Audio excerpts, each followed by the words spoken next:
Merhabalar kıymetli izleyicilerim ve takipçilerim. Binnur'un Mutfağı kanalıma ve mutfağıma hoş geldiniz. Bugün sizlere yapımı çok kolay ve zevkli olan bir o kadar da lezzetli, el açması kıymalı patatesli börek tarifim var.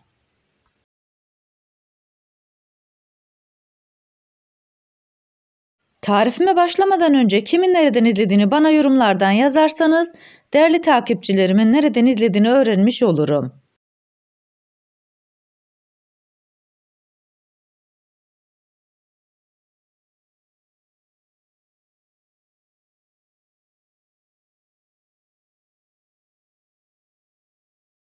Sizleri daha fazla bekletmeden bu leziz böreğin tarifine geçiyorum. Herkese iyi seyirler.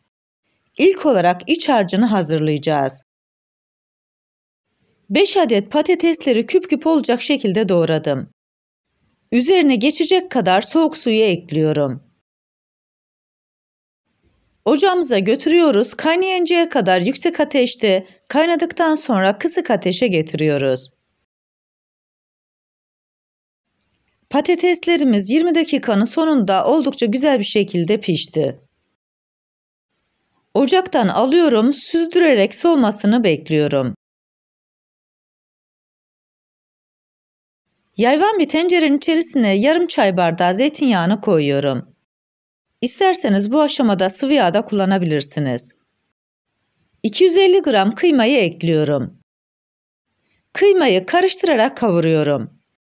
Böylelikle topaklanma olmuyor, tane tane oluyor. Kavurduğum kıymanın içerisine 1 adet beyaz soğan, 1 adet mor soğan, 1 adet kapya biberi küçük küçük doğradım ve ekliyorum. Koymuş olduğum malzemelerin diriliği geçinceye kadar kavuruyorum. Tencerenin içerisine 1 tatlı kaşığı domates salçası, 1 tatlı kaşığı biber salçasını ekliyorum. Salçayı da 2 dakika boyunca güzelce kavuruyorum. Baharat olarak 1 tatlı kaşığı tuz, 1 tatlı kaşığı pul biber, 1 çay kaşığı karabiberi ekleyerek karıştırıyorum. Bu arada patatesleri de ezici yardımıyla püre haline getirdim. Baharatları da şöyle bir karıştırdıktan sonra püre haline getirmiş olduğum patatesleri tencerenin içerisine koyuyorum. Bütün malzemeler birbirine geçinceye kadar karıştırarak kavuruyorum. Bu arada tarifimi buraya kadar izleyip beğendiyseniz ve hala kanalıma abone değilseniz abone olup beğeni ve yorumlarınızla beni desteklerseniz çok sevinirim. Kıymalı ve patatesli iç harcımız hazır, soğuması için kenara koyuyoruz. Yoğurma kabının içerisine 1 çay kaşığı kuru maya, 1 tatlı kaşığı tuz, 1 yemek kaşığı toz şeker, 1,5 su bardağı ılık sütü ekliyorum. Tarifimde kullanmış olduğum su bardağı ölçüsü 200 ml. Malzemeleri güzelce karıştırdıktan sonra 1 adet yumurtanın beyazını kullanıyorum. Yarım çay bardağı zeytinyağını da ekledikten sonra tekrar karıştırıyorum.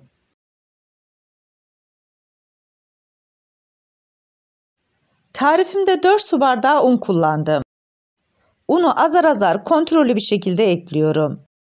Bu aşamada oldukça yumuşak bir hamur elde edeceğiz. O yüzden sizler de ununuzu eklerken kontrollü ekleyin. Spatulayı hamurun içerisinden çıkartıyorum. 1-2 dakika boyunca elimle yoğuruyorum.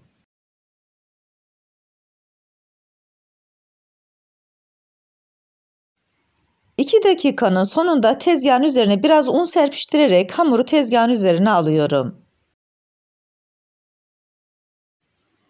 Özlü bir hamur elde edinceye kadar 2-3 dakika boyunca da tezgahın üzerinde yoğuracağım.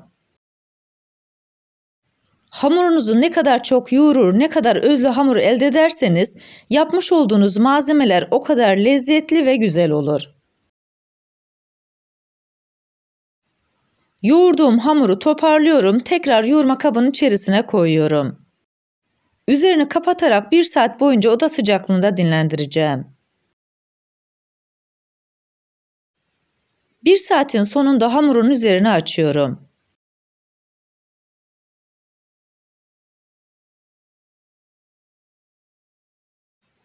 Kesme tartıyla hamuru toparladıktan sonra tezgahın üzerine alıyorum. Tezgahın üzerinde hamuru hem toparlıyorum, diğer taraftan da rulo haline getiriyorum.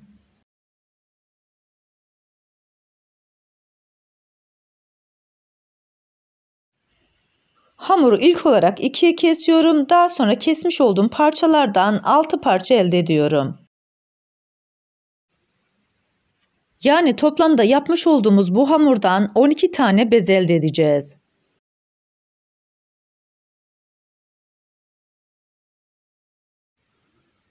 ...12 tane bezemizi de tepsinin üzerine koyduk.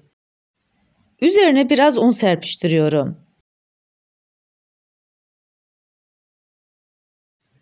Daha sonra temiz bir poşetin içerisine koyuyorum. 10 dakika boyunca da bezeleri dinlendireceğiz. Biz de diğer taraftan hamurumuzu açacağımız unumuzu hazırlıyoruz. Bunun için bir kasenin içerisine 1 çay bardağı un, 1 çay bardağı mısır nişastasını koyuyorum ve güzelce karıştırıyorum. Dilerseniz bu aşamada buğday nişastası da kullanabilirsiniz. Güzelce karıştırmış olduğum bu malzemeyi kenara alıyorum.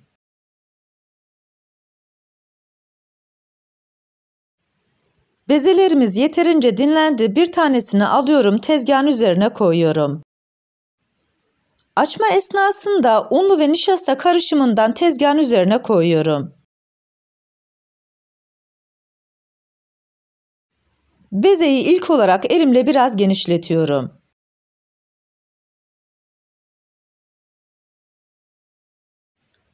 Daha sonra oklava yardımıyla açabildiğimiz kadar ince olacak şekilde açıyoruz. Hazırlamış olduğum bu malzemelerle toplam 12 tane börek elde edeceğiz.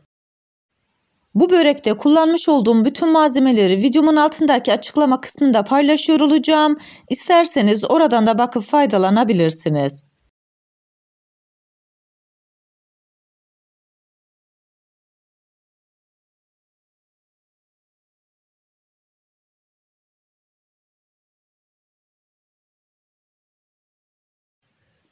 Bezemizi yeteri büyüklükte açtık. İç harcını koymadan önce üzerine sıvı yağ gezdiriyorum. Fırça yardımıyla her tarafına gelmesini sağlıyorum.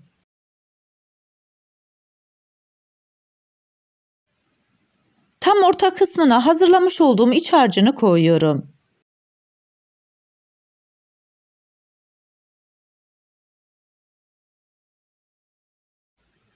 İç harcını elimle biraz düzeltiyorum.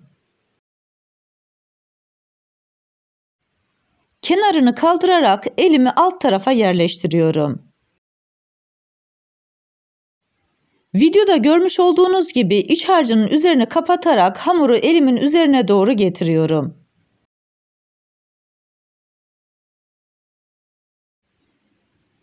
Daha sonra kıvırıyorum. Üzerinde kalan bölümleri dışarıya doğru aktarıyorum.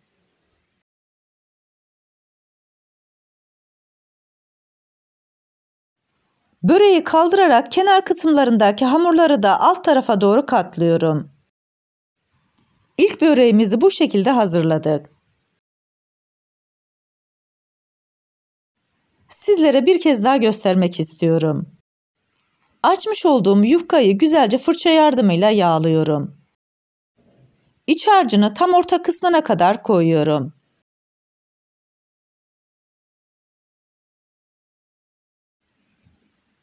Daha sonra elimi yufkanın altına koyarak diğer taraflarını da elimin üzerine doğru katlıyorum.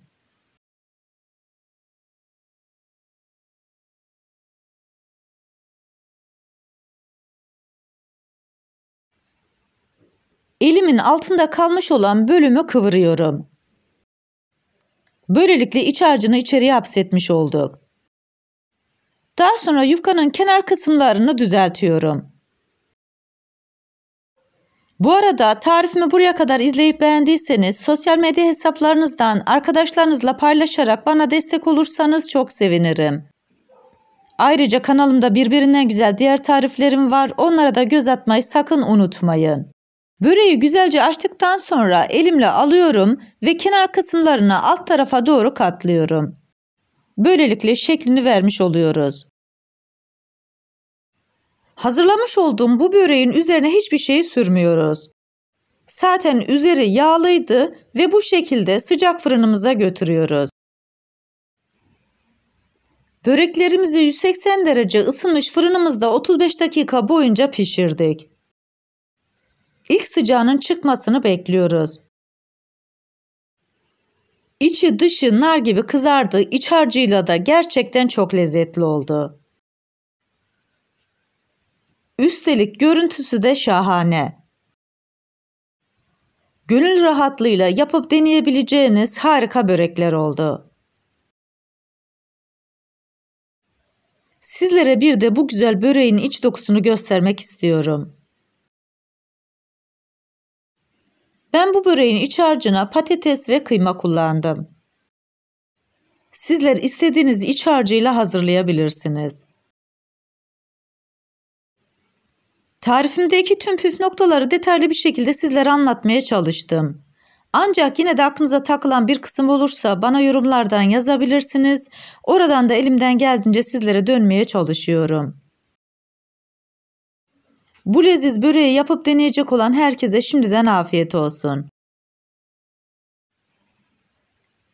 Bir tarifimizin daha sonuna geldik. Videomu izlediğiniz için teşekkür ederim. Bana destek olmak için tarifimi beğendiyseniz beğenmeyi, abone değilseniz abone olmayı, yeni tariflerimi izlemek için bildirim zilini açmayı, tariflerimi sevdiklerinizle paylaşmayı unutmayın. Her şeyin gönlünüzce olması dileğiyle, hoşça kalın, afiyetle kalın, Allah'a emanet olun.